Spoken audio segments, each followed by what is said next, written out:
ஆண்டவர் இயேசு கிறிஸ்து நாமத்தில் உங்கள் அனைவருக்கும் அன்பான வாழ்த்துக்கள். கர்த்தர் நம்மை ஆசீர்வதிப்பாராக. இந்த நாளிலும் தொடர்ந்து தொடர் செய்தியாக சங்கீதம் 133 பரிமள தைலம் என்கிற தலைப்பிலே ஆண்டுடைய சத்தியத்தை ஆராய்ந்து வருகிறோம். பரிமள தைலம் என்பது ஆண்டவர் எப்படியாக மோசேயினிடத்தில் அதை செய்ய சொன்னார், எவைகளை எல்லாம் கூட்டி சேர்த்து அதை செய்ய வேண்டும்,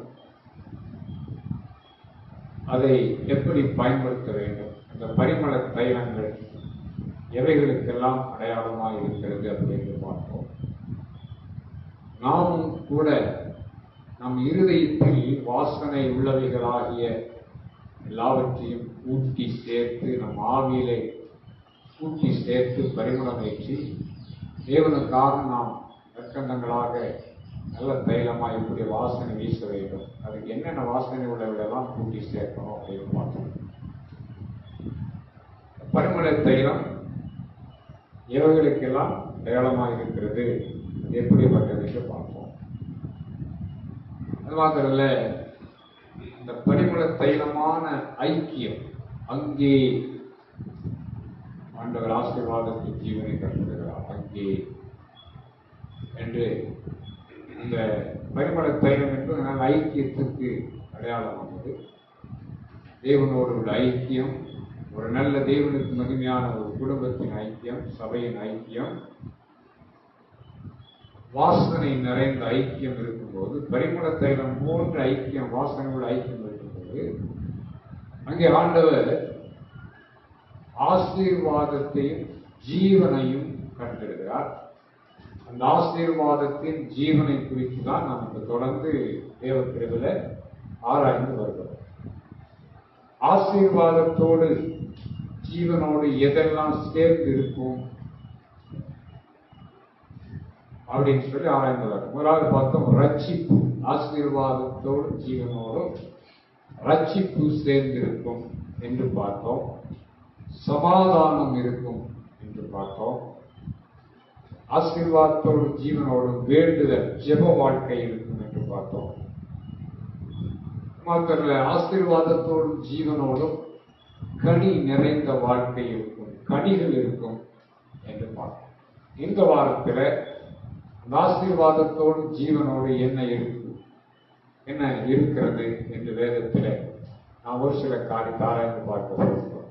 நமக்கு தெரிந்த வசனம் எபிரேயர் 4ஆம் அதிகாரம் 12ஆம் வசனத்தை வாசிக்கலாம்.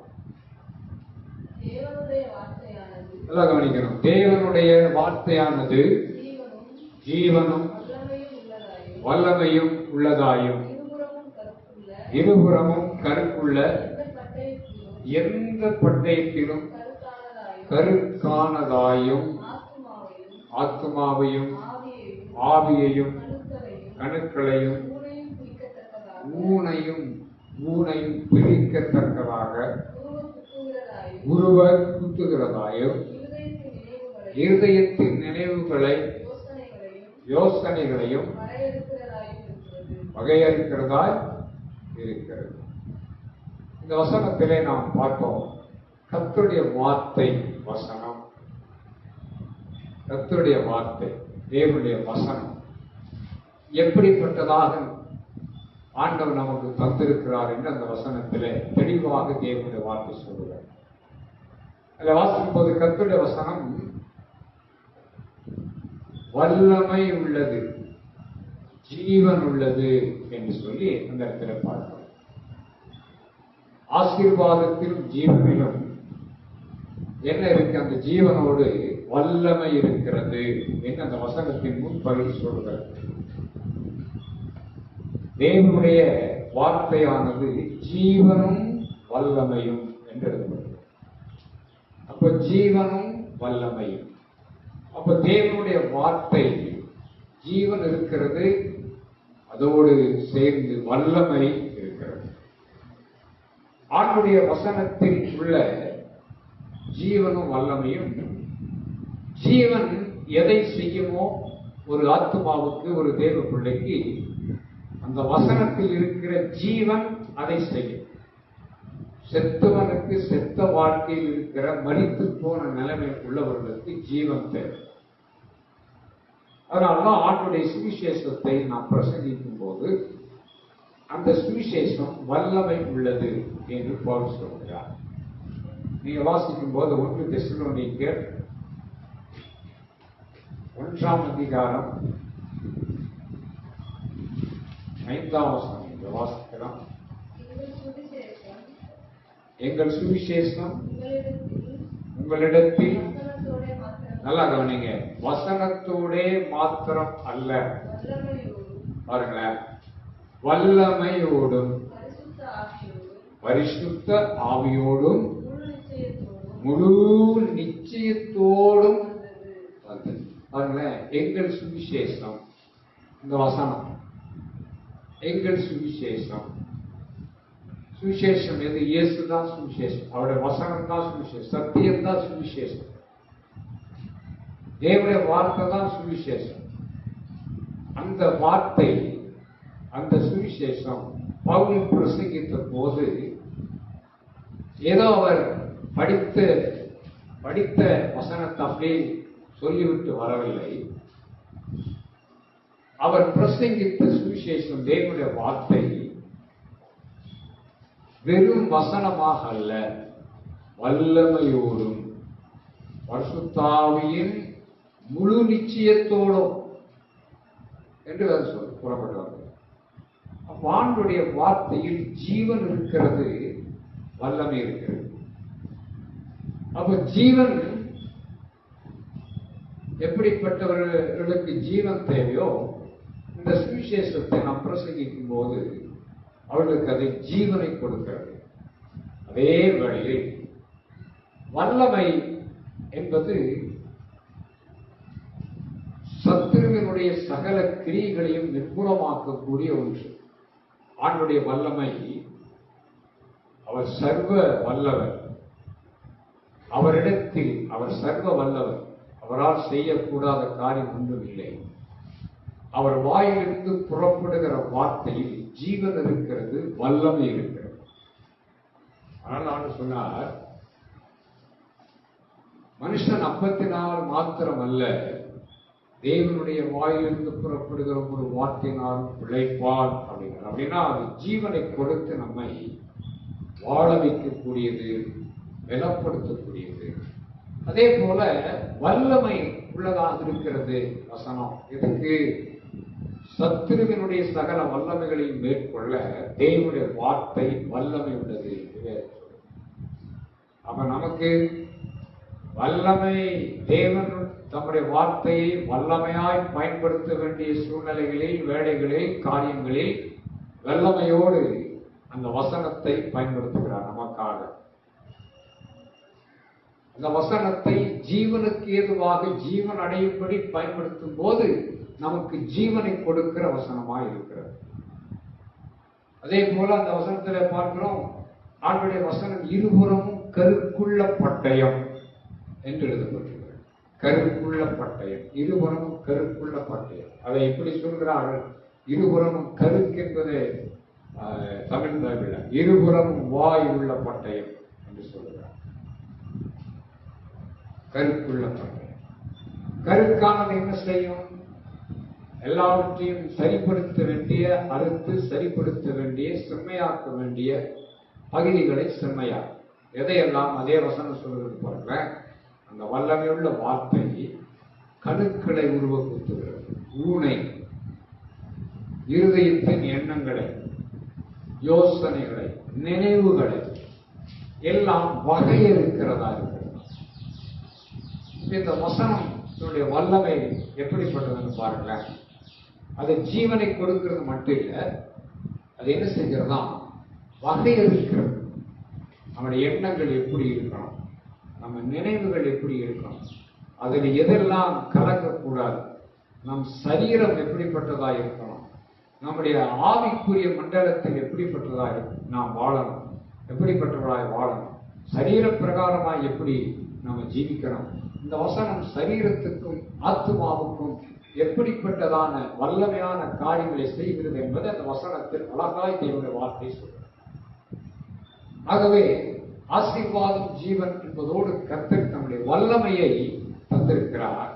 எவைகளினால் எல்லாம் வல்லமை வெளிப்படுத்துகிறார்? தம்முடைய வார்த்தையின் மூலம் வெளிப்படுத்துகிறார். வேதத்தில் வாசிக்கிறோம் இல்லையா? வானத்தை பூமி சகலவற்றை உண்டாக்கின தேவன் வார்த்தையினாலே அதை சிருஷ்டித்தார். அப்படின்னு என்ன அர்த்தம்? சிருஷ்டிப்பின் வல்லமை தேவனுடைய வார்த்தைக்கு உண்டாயிருக்கிறது. இந்த வார்த்தை உருவாக்கக்கூடிய வார்த்தை, சிருஷ்டிக்கக்கூடிய வார்த்தை.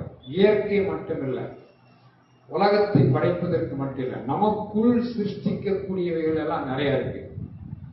உலகத்தில் பிறந்திருக்கிற நாம் தேவனை அறியாத ஒரு மனுஷனோ ஆண்டவரை ஏற்றுக்கொண்ட ஒரு தேவ பிள்ளைக்கோ அவருக்குள் சிருஷ்டிக்க வேண்டிய காரியங்கள் எல்லாம் அவருடைய எண்ணத்தில், நினைவுகளில், யோசனைகளில், ஆத்மாவில் அவனை சிருஷ்டிக்க வேண்டியவரையெல்லாம் கர்த்தர் அவரை சிருஷ்டிக்கிறார். அதனால வேதத்தில் வாசிக்கிறீங்களா? ஒருவன் கிறிஸ்துவுக்குள் இருந்தால் அவன் புது சிருஷ்டியா இருக்கிறான். புதுசா உண்டாக்கப்பட்டவன் புது சிருஷ்டி. பழையவைகள் எல்லாம் ஒளிந்து போயின, எல்லாம் புதிதாயின. எதை புதிதாக்குகிறார்? நம்முடைய ஆவியை கர்த்தர் புதிதாக்குகிறார். நம்முடைய ஆத்மாவை கர்த்தர் மகிமையாக மாற்றுகிறார். நம்முடைய எண்ணங்கள், நினைவுகளின் தோற்றத்தை எல்லாம் அவர் சாயலில் மாற்றுகிறார். வேதம் சொல்லுது. இதெல்லாம் எதனால மாற்ற முடியும்? பணத்தை கொடுத்து மாற்ற முடியாது, பொருளை கொடுத்து, தங்கத்தை கொடுத்து மாற்ற முடியாது, உதவிகளை கொடுத்து மாற்ற முடியாது. ஆண்டவர் அழகா சொல்லிட்டாரு, எந்த போஜனமும் எந்த பதார்த்தமும் வயிற்றுக்குள் சேர்கிறது, இறுதிக்குள்ள சென்றதில்லை என்ற. இப்ப இறுதித்து இல்லாத ஒண்ணுமே செய்ய முடியாது. அந்த கேடுள்ள மகா திருக்குள்ள இருதயத்தை பணமோ பொருளோ எதுவுமே பண்ண முடியாது. அந்த இருதயத்துக்குள் புகுந்து உருவ குத்தி ஒரு ஆத்மாவை மகிமையாக, தெளிவுள்ளவனாக, நேர்த்தியுள்ளவனாக, அழகானவர்களாக, மகிமையானவர்களாய் மாற்றுவது, சிருஷ்டிப்பது, புது சிருஷ்டியை தருவது தேவனுடைய வார்த்தை. ஏன்னா தேவனுடைய வார்த்தைக்கு மட்டும்தான் அப்படிப்பட்ட வல்லமை இருக்கு. அப்போ ஆசீர்வாதத்தில் ஒரு முக்கியமான ஆசீர்வாதம் கர்த்தர் வல்லமையை நமக்கு தருவது. பரிசுத்த ஆவியின் வல்லமை. பரிசுத்த ஆவியானவர் வல்லமை உள்ளவர். திரியேக தேவன் அவர் சர்வ வல்லவர். இயேசு கிறிஸ்து வல்லவர். சகல அதிகாரத்தினுடைய தேவன் அவர். சகலவற்றையும் செய்ய வல்லவர் பைபிள் சொல். திருத்துவத்தினுடைய தேவன் அவர் சர்வ வல்லவர். வார்த்தையில் வல்லவர். சரீர பிரகாரமாய் ஒரு உலகத்தில் இயேசுவாய் வந்தாலும் அவர் வல்லவர், வல்லமை உள்ளவராக இருந்தார்.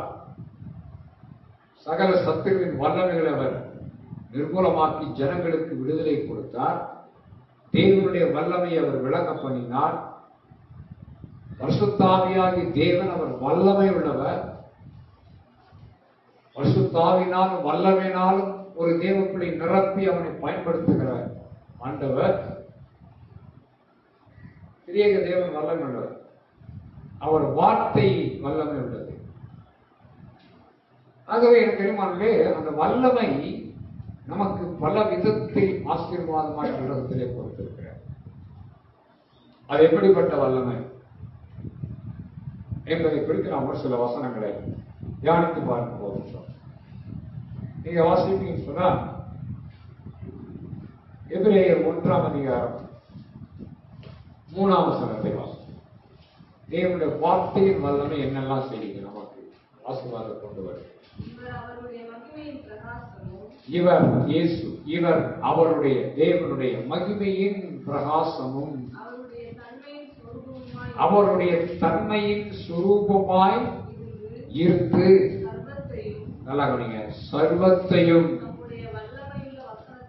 தம்முடைய வசனத்தினாலே அல்ல, வல்லமையுள்ள வசனத்தினாலே தாங்குகிறவராய் தம்மாலே தாமே நம்முடைய பாவங்களை நீக்கும் சுத்திகரிப்பை உண்டு பண்ணி உன்னதத்தில் உள்ள மகத்துவமானவருடைய வலது பார்சத்திலே உட்கார்ந்தார். இயேசு கிறிஸ்து தேவனுடைய தற்சுரூபம். அவருடைய தன்மை உள்ளவர், அவருடைய மகிமையின் பிரகாசம் உள்ளவர். அந்த ஆண்டவர் தம்முடைய வல்லமை உள்ள வார்த்தையினாலே சகலவற்றையும் தாங்குகிறார். இந்த வசனத்தின்படி யார் வல்லமை உள்ளவர்கள்? பிதா, இயேசு, அந்த வார்த்தை என்று சொல்லப்படுகிறது. பிதா எப்படி இருக்கிறார்? வார்த்தையா இருக்கிறார். இயேசுவையும் தாங்குகிறார். அப்ப இந்த வார்த்தை தான் சர்வத்தையும் தாங்குது, ஒவ்வொரு மனுஷரையும் தாங்குது, ஒவ்வொரு தேவ பிள்ளைகளையும் அந்த குடும்பங்களை தாங்குது, அவர்கள் ஒவ்வொரு சபையும் கர்த்தர் தாங்குகிறார். அதனால்தான் வேத சபையானது சத்தியத்திற்கு தூணும் ஆதாரமாயிருக்கிறது. சபை நிற்கிறது சத்தியத்தின் ஆதாரத்துல நிற்குது. சபை நிற்கிறது. ஒரு குடும்பமோ ஒரு தனிப்பட்ட நபரோ ஏன் சர்வத்தையும் தேவன் தம்முடைய வல்லமுள்ள வார்த்தையில வசனத்தினாலே தாங்குகிறார் என்று வேதம் சொல்லும். அப்ப தேவனுடைய வார்த்தையின் வல்லமை என்ன செய்ய சகலவற்றையும் தாங்குது. நம்ம சோர்ந்து போன வேளையில், பலவீனம் அடைந்த வேளையில், குழப்பத்தின் மத்தியில், போராட்டங்கள் மத்தியில், சத்துருவின் தாக்குதல் மத்தியில், இவைகளெல்லாம் ஜெயித்து நம்மை தாங்குவது எது? கர்த்தருடைய வசனம், தேவனுடைய வார்த்தை. அந்த வசனம், அதனாலதான் தேவனுடைய வசனம், பிரசங்கம் பண்ற வசனம், கேட்கிற வசனத்தை இருதயத்தில் வைத்து வைக்கணும். அது எல்லா காலத்துக்கும் உதவும். எந்த சூழ்நிலையும் அந்த வசனம் நம்மை வெட்கப்படுத்தாது. துயரத்தின் வேளையில் வசனம் நம்முடைய இருதயத்தில் இருந்தால் அந்த வசனம் நம்மை தேற்றும். துயரம் ஆன வேளைகளில், வேதனையான நேரங்களில் இந்த வசனம் நம்மை தேற்றக்கூடியதாக இருக்கிறது. பலவீனத்தின் மத்தியில் இருக்கும் போது தேவனுடைய வார்த்தை நம்மை பலப்படுத்துகிறதா இருக்கிறது. வியாதியின் நேரத்தில் வசனத்தை அனுப்பி அவர் குணமாக்குகிறார். அவிசுவாசம், சந்தேகம், குழப்பமான சூழ்நிலைகளை சத்துரு கொண்டு வந்து நம்முடைய விசுவாசத்தை வஞ்சிக்க அவன் எத்தனைக்கும் போது தேவனுடைய வசனத்தை பயன்படுத்திதான் அவனை சந்தேகத்தின் ஆவியை சத்துருவை ஜெயிக்கணும். ஆகவேதான் வேதம் சொல்றது, வசனம் சர்வத்தையும் தாங்குகிறது. சர்வத்தையும் தாங்குற வசனம் நம்மளை தாங்காதா? நம்முடைய ஊழியத்தை தாங்காதா? நம்முடைய தனிப்பட்ட வாழ்க்கை தாங்காதா? நிச்சயமா தாங்கும். ஏன்? சர்வத்தையும் தாங்குற அந்த வல்லமுள்ள வசனம் நமக்கு உள்ளே இருக்கிறது என்று வேதம் சொல்லுது. அது ரொம்ப சமுத்திரத்துக்கு அப்பால இல்லை, நீ போய் எப்படி அதை அடைவது கண்டடைவதுன்னு சொல்லி ரொம்ப தூரத்துல எல்லாம் கிடையாது. நீங்க வாசித்து பாருங்க, ரோமர் 10ஆம் அதிகாரத்தில் நீங்க வாசிக்கும் போது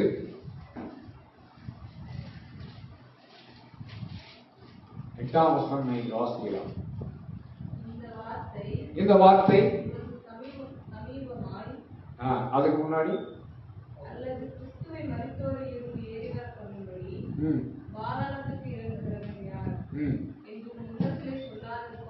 சொல்லாதிருப்பாயாக.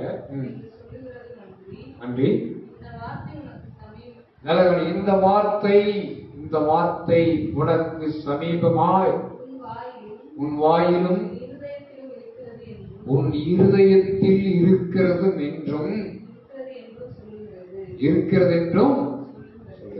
உபாகமத்தில் 6ஆவது வாசிக்கும். அது சமுத்திரத்திற்கு அப்பால் இல்ல, நீ போய் தேடுறதுக்கு வானத்துல இல்ல, பாதாளத்தில் இல்ல. அது எங்க இருக்கான்? அதைத்தான் போல் சொல்றார். எங்க இருக்குதான்? உன் இருதயத்தில் உன் வாயில் இருக்கிறது என்று வேதம் சொல்றது. அப்ப சர்வத்தையும் தாங்குகிற வசனம் எங்க இருக்கான்? நம்ம இருதயத்துக்குள்ள இருக்கு. நம்முடைய இருதயத்துக்குள்ள அந்த வசனம் இருக்கு. இந்த இருதயத்துக்குள்ள வசனம் இருந்தா எதையெல்லாம் தாங்கணும் பாருங்க. நம்முடைய இருதயத்துக்குள்ள இருக்கிற வசனம் சர்வத்தையும் தாங்குகிற வசனம் நம்மளை எந்த அளவுக்கு தாங்கும், நம்மளை எந்த அளவுக்கு அது பலப்படும், நம்மளை எந்த அளவுக்கு அது ஆசீர்வாதமாக மாற்ற பாருங்க. அப்ப எனக்கு தெரியுமா, வேதம் சொல்றது இந்த வசனத்தின் வல்லமை என்பது சாதாரணமானதல்ல. நம்மை சகலவற்றிலும் தாங்கக்கூடிய வசனம், சர்வத்தையும் தாங்குகிற வசனம். இப்படியெல்லாம் அந்த வசன வல்லமை உள்ளதுன்னு சொல்லி சத்துருக்கு தெரியும். அதனாலதான் விதைக்கப்படுகிற வசனத்தை பொறுக்கிறான். அவன் பொறுக்கிறதுக்கு சாதகமா யாரெல்லாம் ஜீவிதத்துல அவனுக்கு இடம் கொடுக்கிறாங்களோ அவன் இருதயத்திலிருந்தெல்லாம் வசனத்தை பொறுக்கிடுவான். பறவைகள் வந்து பொறுக்கிட்டு போயிடுமா? ஏன்? இந்த வசனம் நல்ல விதையாகிய நல்ல இருதயத்தில விழுந்துச்சுன்னா அது 100, 30, 60 பலன் கொடுக்கிறோம். இந்த வசனம் வல்லமை உள்ளது. இந்த வசனத்தில் ஒருவன் பலன் கொண்டு விட்டால் அவன் இந்த உலகத்திலே ஜெயமாக, கர்த்தருக்கு மகிமையாக, ஆசீர்வாதமாக வாழ்ந்து விடுவார் என்று சொல்லி சத்துரு வசனத்தை பொறுக்கிட்டா அவனுக்கு ஒரு ஆதாரம் இல்லை. அவன் ஆவிக்குரிய வாழ்க்கை, விசுவாச வாழ்க்கை இல்லாம போயிடும். நம்ம ஜெயிச்சிடலாம் அப்படின்னு சொல்லிதான் வேதம் சொல்லுது. பொறுக்கிடுவான். ஆனா நம்ம என்ன பண்ணணும்? சத்துரு வசனத்தை நம்ம இருதயத்திலிருந்து பொறுக்கிறதுக்கு விட்டுறப்படாது. ஏன்னா அந்த வசனம் வந்து வெளியேறம் பெற்றது, வல்லமை உள்ளது மட்டும் இல்ல. வேதம் சொல்றது அநேகம் 1000 பொன் வெள்ளியை காட்டிலும் நீர் விளங்கின வேதமே. அநேகம் 1000 பொன் வெள்ளியை விட இது பெரிய சொத்து. இந்த சத்தியத்தை உடையவன், சத்தியமுள்ள சபை, சத்தியமுள்ள குடும்பம், சத்தியமுள்ள நபர்கள், அவர்கள் பெரிய ஐஸ்வர்யவான்கள். ஆகவே இதை விட்டுவிடாது. இருதயத்தில் வச்சு வைக்கணும். பிரசங்கிக்கப்படுகிற வார்த்தை இருதயத்தில் இருக்கணும். அதைதான் நடக்கும் போது நம்மளை காப்பாற்றும், விழிக்கும் போது நம்மளோடு சம்பாஷிக்கும், படுத்திருக்கும் போது நம்மளை பாதுகாக்கும். எல்லா சூழ்நிலையிலும் நம்மளை அது ஆசீர்வதித்து பாதுகாக்கும். ஆகவே அந்த சர்வத்தில் தாங்குகிற வல்லமுள்ள வசனம் இப்ப எங்க இருக்குன்னா நம்முடைய இருதயத்துக்குள் கர்த்தர் கொடுத்திருக்கிறார். ஆகவேதான் ரோமன் அதுக்கு கீழே வாசிக்கும் போது இருதயத்தில் இருக்கிறது. வாசிப்போம்.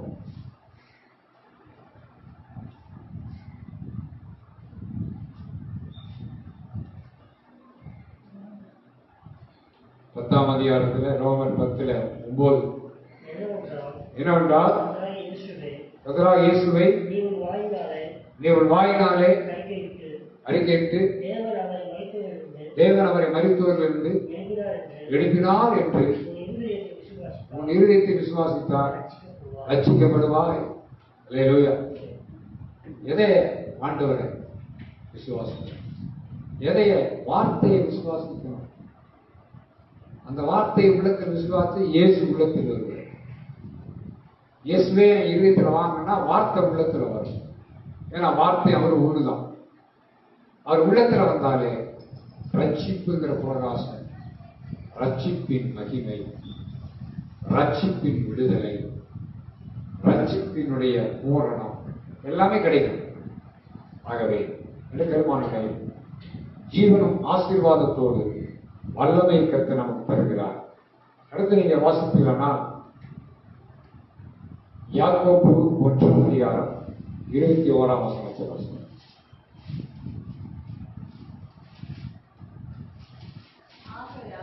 ஆகையால் நீங்கள் எல்லாவித அழுக்கையும் கொடிய துர்க்குணத்தை ஒழித்துவிட்டு உங்கள் உள்ளத்தில் நாட்டப்பட்டதாயும் உங்கள் ஆத்துமாக்களை ரட்சிக்க வல்லமை உள்ளதாயும் இருக்கிற வசனத்தை, ரட்சிக்க ஆத்துமாக்களை ரட்சிக்க வல்லமை உள்ளதாயிருக்கிற வசனத்தை சாந்தமாய் ஏற்றுக்கொள்ளுங்கள். வசனம் வல்லமை உள்ளது. ஏற்றுக்கொள்ளுகிற மக்கள் சாந்தமாய் ஏற்றுக்கொண்டால் ஆத்துமாக்களை ரட்சிக்குமா? அப்ப ஆத்துமாவை ரட்சிப்பது என்ன? கட்டுக்கதை இல்லை. ஆத்துமாக்களை ரட்சிப்பது எது? வம்ச வரலாறு இல்லை. ஆத்துமாக்களை ரட்சிக்க வல்லமுள்ளது எது? பாரம்பரியத்தின் கதைகள் அல்ல, மனுஷ பாரம்பரியம் அல்ல, மனுஷனுடைய போதனைகள் அல்ல, மனுஷ கற்பனைகள் அல்ல. ஆத்துமாக்களை ரட்சிக்க வல்லமை உள்ளது வசனம் என்று வேதம் சொல்றது. அதனாலதான் சுவிசேஷம் அறிவிக்கிறோம் பிரசங்க. ஆத்துமாக்களை ரட்சிக்க வல்லது தேவனுடைய வார்த்தை. தேவனுடைய வார்த்தை ஒரு மனுஷனுக்குள் போகும்போதுதான் அந்த ஆத்துமா ரட்சிப்பை அடையலாம். ஆத்துமாக்களை ரட்சிக்க வல்லமுள்ள வசனத்தை நாம் ஏற்றுக்கொள்ளும் போது அந்த வசனத்துல பாருங்களேன் எப்படி ரட்சிக்குதான். அந்த வசனத்தை மறுபடியும் வாசிப்போம் முதல்ல இருந்து. ஆத்துமாக்களை ரட்சிக்க வல்லமுள்ள வசனத்தை சாந்தமா ஏற்றுக்கொள்ளும் போது அந்த ரட்சிப்பை எந்த விதத்துல நாம் கொடுக்குதான் வாசிப்போம். ஆகையால் நல்ல எல்லாவித அழுக்கையும் கொடிய துர்க்குணத்தையும் ஒழித்துவிட்டு உங்கள் உள்ளத்தில் நாட்டப்பட்டதாயும். பாருங்க, அப்ப உள்ளத்துல வசனம், ஆத்துமாக்களை ரட்சிக்க வல்லமுள்ள வசனம் இருதயத்தில் விதைக்கப்பட்ட வசனம் நாட்டப்படணும். அப்படின்னா விதையா இருந்தா ஆழமா உள்ள இருக்கணும். அது வளர்ந்து நாட்டப்பட்ட வசனமாக, சத்துரு பொறுக்கிட்டு போன வசனமாக இல்லை, நாட்டப்பட்ட வசனமாக, நாட்டப்பட்டு வளர்ந்த வசனமாக நம்முடைய இருதயத்தில் நாட்டப்பட்டிருக்கும் போது எல்லாவித அழுக்கையும் கொடிய துர்க்குணத்தையும் அது நீக்கி நம்மை ஆத்மாவை ரட்சிக்கிறது. மனிதனுக்கு இருக்கிற கொடிய துர்க்குணம், அழுக்கு, இது எல்லாத்தையும் சுத்தமாக்குறது எந்த இதால முடியாது. கர்த்தருடைய வசனத்தினால் மாத்திரம் தான் முடியும். அப்ப நம்மளை சுத்திகரித்து நம்மை பரிசுத்தமாக்கி பாவத்தை, கொடிய துர்க்குணத்தையும் சகல அழுக்கையும் போக்கி நம்மை, நம் ஆத்துமாவை ரட்சிக்கிறது. எது? வல்லமை உள்ள வசனம். ஆக தேவனுடைய வார்த்தை வல்லமை உள்ளதா இருக்கிறது. ஒரு சில காரியத்தை நாம் ஆராய்ந்து ஜோபனை புரிந்து போற ஒரு சில நிமிஷத்துல இந்த வார்த்தையின் வல்லமை எப்படிப்பட்டதான காரியங்களை செய்கிறது என்று எபேசியர் 6ஆம் அதிகாரம் நமக்கு தெரிந்த வசனம் 10ஆம் வசனத்திலிருந்து நாம் வாசிக்கிறோம். 10ஆம் வசனத்தை வாசிக்கிறோம்.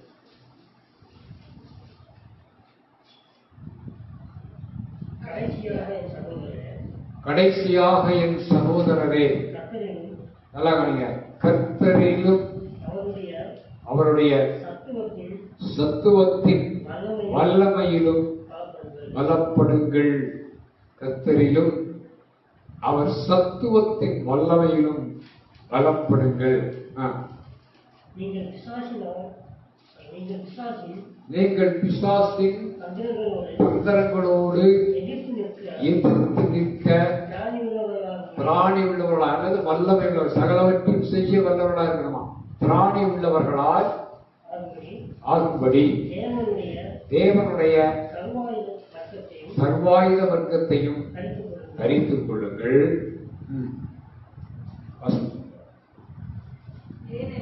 ஏனெனில் ஏனெனில் மாம்சத்தோடும் இரத்தத்தோடும் அல்ல, துரைத்தனங்களோடும் அதிகாரங்களோடும் இப்பிரபஞ்சத்தின் அந்தகார லோகாதிபதிகளோடும் வான மண்டலங்களில் உள்ள பொல்லாத ஆவிகளின் சேனைகளோடும் நமக்கு போராட்டம் உண்டு.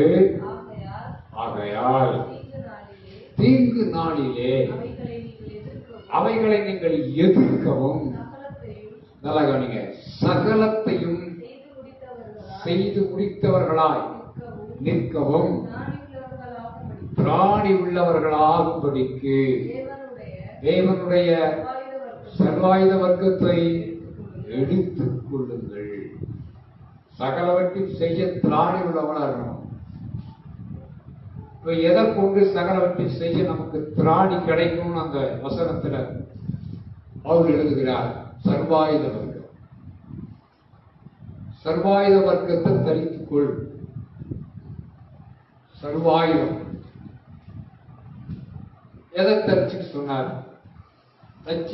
ரட்சணியம் என்னும் தலைச்சீரா, நீதி என்னும் மார்க்கவசம், சுவிசேஷம் என்னும் பாதரட்சை, விசுவாசம் என்னும் கேடகம். ஆவியின் பட்டயமாகிய வசனம். இதெல்லாம் தெரிந்து சொன்னார். இது எல்லாமே இந்த சர்வாயுத வர்க்கம் எல்லாமே எதிர் அடங்குதுன்னா வசனத்துல தான் எல்லாம் அடங்குது. நல்லா பண்ணீங்களா? ரட்சிப்பு எப்படி வந்துச்சு? இருதயத்தில் விசுவாசித்து வாயில் அறிக்கை பண்ணதுனால நீதி உண்டாகி ரட்சிப்பு வந்துச்சு. எங்க ரட்சிப்பு எங்க இருக்கணும்? இருதயத்தில், ஆத்மா. நீதி எங்க இருக்கணும்? இருதயத்தில். மார்க்கவசம் நீதி இருதயத்தில். அப்புறம் சமாதானத்துக்குரிய பாதரட்சை, சுவிசேஷமாகிய ஆயத்தனம் பாதரட்சை. சுவிசேஷம் எங்க இருக்கணும்? ஆயத்தம் எங்க இருக்கணும்? காலில் இல்லை, இருதயத்தில். இந்த உலகத்துல கத்திற்காக வாழ்றதுக்கு ஆயத்தம், அவர் வரும்போது போறதுக்கு ஆயத்தம் எல்லாமே இருதயத்தில். அப்புறம் விசுவாசம் என்னும் கேடகம். விசுவாசம் எங்க இருக்கணும்? இருதயத்தில். விசுவாசம் எப்படி வரும்? வசனத்துல. ஆவியின் பட்டயம் அப்படின்னு எது? வசனம். அது கையில் பிடிச்சிருக்கிற உலோக பட்டயம் இல்லை, ஆவியின் பட்டயம். எது? அது வசனம். இது எல்லாமே எங்க இருக்கணும்? இருதயத்தில் தான் இருக்கணும். அந்த சர்வாயுத வர்க்கம் தலையில கையில கால தனித்தனியா வசனத்தை மாட்டிக்கிறது இல்லை. இது அத்தனையுமே எங்கதான் இருக்கணுமா? இருதயத்தில். இந்த இருதயத்தில் வைத்திருக்கிற இந்த வல்லமுள்ள வசனம் தான் தலைச்சீராவாக இருதயத்தை காக்கக்கூடியதாக, கைகளை காக்கக்கூடியதாக, நம்மை கேடகமாக இருந்த நம்ம முழுவதும் பாதுகாக்கக்கூடியதாக, சத்துருவை நிர்மூலமாக்குற ஆவியின் பட்டயமாக இந்த வசனம் தான் இருக்கு. நமக்கு வசனம் தான் அப்படி கிரியை செய்யலாம். இந்த வசனம் நம்முடைய உள்ளத்தில் இருந்தா நாம் சகலவற்றையும் செய்ய திராணி உள்ளவர்கள் என்று வேதம் சொல்லி. அப்ப இது எவ்வளவு வல்லமுள்ள வசனம் பாருங்களேன். சத்துருவை ஜெயிக்கணும். எந்த சத்துரு? மனுஷன் அல்ல, மனுஷருக்குள் அல்லது நேரடியாக கிரியை செய்கிற பொல்லாத ஆவிகள். என்ன ஆவி? மாம்சத்தோடு ரத்தத்தோடும் இல்லை, இப்பிரபஞ்சத்தின் பொல்லாத ஆவியின் சேனை. வான மண்டலங்களில் உள்ள பொல்லாத ஆவியின் சேனை. இதெல்லாம் என்ன? பொல்லாத ஆவின்னு வேதம் சொல்லுது. சரீரத்தோடு வருவான் சத்துருன்னு சொல்லலாம். அந்த ஆவியா இருக்கிற சத்துருவை ஜெயிப்பதற்கு ஆவியின் பட்டயம், ஆவிக்குரிய ஆயுதமாய் சர்வாயுத வர்க்கமாய் கத்தர் கொடுத்த இந்த ஒரே வசனம் சத்துருவை ஜெயிக்கிறோம். இது எவ்வளவு வல்லமுள்ள வசனம் பாருங்க. ஏன் சத்துரு நீங்க இது வசனத்தை கெடுக்கிறான், தடுக்கிறான்? காரணம் தான் வெளியேற வசனம். சத்துருவை ஜெயிக்கிற வசனம், சுகம் கொடுக்கிற வசனம், ரட்சிப்பை அருளுகிற வசனம், நம்மை நிலைத்திருக்க வைக்கிற வசனம், நம்மளை பரலோகத்தில் கொண்டு போய் சேர்த்து வரைக்கும் இந்த வசனம் தான். ஏதாவது சொல்றது, பரலோகத்தில் சாட்சியிடுகிறவர்கள் மூவர், பிதா, வார்த்தை, பரிசுத்த ஆவி. பிதா, வார்த்தை, பரிசுத்த ஆவி. பிதா அவர் வார்த்தையா தான் இருக்கு. வார்த்தை வார்த்தை தான். பரிசுத்த ஆவியும் சத்தியம் வார்த்தை தான். பரலோகத்தில் போய் சேர்றதுக்கு நமக்கு முக்கியமான தேவை எதுன்னா தேவனுடைய வசனம். அந்த வசனம் தான் பட்டயமா மாத்திரல்ல, அதுதான் நமக்கு சர்வாயுத வர்க்கமாகவே கர்த்தர் நமக்கு தந்திருக்கிறார். அந்த வசனத்தை விட்டுட்டா ஒரு ஆசீர்வாதம் வராது. வல்லமை மட்டும் இல்லை, போறதில்லை, சமாதானம் போயிடும், ஜீவன் போயிடும், பரிமள தைலத்தின் வாசனை உள்ள ஜீவிதம் போயிடும். ஆகவே அங்கே கர்த்தர் ஆசீர்வாதத்தையும் ஜீவனையும் கண்டெடுக்கிறார். அந்த ஆசீர்வாதத்திலும் ஜீவனையும் வல்லமை கற்றுக் கொடுக்கிறார். எந்த வல்லமையை? அவர் வசனத்தின் வல்லமை கற்றுக் கொடுக்கிறார். பரிசுத்தாவின் வல்லமை கொடுக்கிறார். அவர் சித்திர ரத்தம் வல்லமை உள்ளது. தேவனுக்குள் சகல வல்லமை இருக்கிறது. அதிலே ஒன்று பிரதானமான வல்லமை அவருடைய வசனத்தின் வல்லமை. ஆகிய இந்த வசனத்தை இருதயத்தில் வைப்போம். வசனத்தின்படி வாழ்வோம். கர்த்தர் நம்மை ஆசீர்வதிப்பாராக. ஜெபிப்போம். தேவ சமூகத்தில் ஹல்லேலூயா. ஆண்டவரே, நாங்கள் உம்மை துதிக்கிறோம். இந்த வசனத்தை தான் பிசாசு வாசிக்க விடாம தடுப்பான். வேதத்தை வாசிக்க விடாம ஏன் தடுக்கிறான்? வேதத்தை வாசிச்சானா விழிப்படைஞ்சிருவான். வேதத்தை படிச்சானா அவன் இப்படிப்பட்ட ஆசீர்வாதங்களையும் தேவ வல்லமையும் பெற்றுக் கொள்வான். சர்வாயுத வர்க்கத்தை அணிந்தவனா இந்த உலகத்தில் வாழ்த்துருவான், ஊழியம் செஞ்சிருவான். ஆனால் இந்த வேதத்தை வாசிக்க விடக்கூடாது. தனியாக வேதம் வாசிக்க விடக்கூடாது, வேதத்தை தியானிக்க விடக்கூடாதுன்னு சத்துரு போராடுவான். வார்த்தை கேட்கறீங்க யாரா இருந்தாலும், ஒருவேளை நான் வேதம் வாசிக்கிறதுல அறகுறையா ஏனோதான் நிர்விசாரமா இருக்கிறேன் அப்படி நான் தினந்தோறும் வேதத்தை வாசிக்கிற பழக்கத்தை ஏற்படுத்திக் கொள்வோம். தியானிக்கிற பழக்கத்தை ஜீவிதமாக்கிக் கொள்வோம். நம்முடைய பழக்கமாக, நம்முடைய வழக்கமாக அதை மாற்றிக் கொள்வோம். அவசர அவசரமா பைபிள் படிச்சுட்டு ஓடுற நிலைமை மாற்றும். தேவனுடைய பாதத்தில் அமர்ந்து நான் தேவனோடு சம்பாஷித்துக் கொண்டிருக்கிறேன், அவர் என்னோடு பேசுகிறார் என்கிற அந்த உறவு என்கிற உண்மையை விளங்கிக் கொண்டு அந்த தினமும் வேதம் வாசிப்போம். ஜெபிப்பதோடு ஜெபமும் வேதம் வாசிப்பும் 2 கால்கள், ஜெபமும் வேதம் வாசிப்பும் 2 கண்கள், ஜெபமும் வேதம் வாசிப்பதும் உலகத்தையும் பரலோகத்தையும் இணைக்கிற ஒரு மகிமையின் ஜீவிதம். இன்னைக்கு ஒரு தீர்மானம் பண்ணுவோம். இங்கிருந்து நான் நிர்விசாரத்தை காட்ட மாட்டேன். ஜெபிப்பதிலும் பைபிள் படிப்பதிலும் தியானிப்பதிலும் இந்த வசனத்தை இருதயத்தில் வைத்துக் கொள்வேன். நான் வேதத்தை வாசிக்கும் போது நீ என்னோடு பேசுகிற வசனமாக, பிரசங்கத்தில் பிரசங்கிக்கப்பட்டு நான் கேட்கிற வசனமா இருந்தாலும் நான் என் உள்ளத்தில் வைத்துக் கொள்வேன் என்று சொல்ல தீர்மானம் பண்ணுவோம். கர்த்தருடைய வசனத்தை ஏற்றுக்கொள்வோம், இருதயத்தில் வைத்துக் கொள்வோம். அந்த வசனம் என்னெல்லாம் செய்யணும் நமக்கு செய்து நம்ம உயர்த்தும். கர்த்தர் அதன் மூலம் நம்ம ஆசீர்வதித்தார். ஜெபிப்போம். நேசிக்கிற எங்கள் சர்வ உள்ள இளைஞர் பரலோக பிதாவே, இதே தேவனின் நசனாகிய இயேசு கிறிஸ்துவின் அதிகாரமான நாமத்தில் பரிசுத்தாவியுடைய கிருபையினால் நல்ல வழிக்கு நன்றி சொல்கிறோம். நாங்கள் தியானித்த சத்தியத்தின்படி ஆண்டவருடைய வசனத்தின் மூலம், உடைய வல்லமையுள்ள வார்த்தையின் மூலம், உடைய வசனத்தின் வல்லமையினாலே எங்களை எப்படியெல்லாம் மாற்றுகிறீர், எங்களுக்கு எவைகளெல்லாம் செய்கிறீர் என்று சொல்லி நாங்கள் ஆராய்ந்து பார்க்கின்ற வேலை தந்ததுக்காய் சொல்கிறோம். என் வசனத்துக்கு நடுக்கிறவனையே நோக்கி பார்ப்பேன் என்று சொல்லியிருக்கிறேன். அப்படிப்பட்ட ஒரு ஜீவிதத்தை எங்களுக்கு தந்திடுகிறான். வார்த்தைக்காக நன்றி சொல்கிறேன். இயேசு கிறிஸ்துவின் அதிகார நாமத்தில் பரிசுத்த ஆவியானவருடைய கிருபையினால் வார்த்தைகள் ஒவ்வொரு ஆசீர்வதித்து ஜெபிக்கிறோம். அந்த ஜீவனுள்ள நல்ல பிதாவே.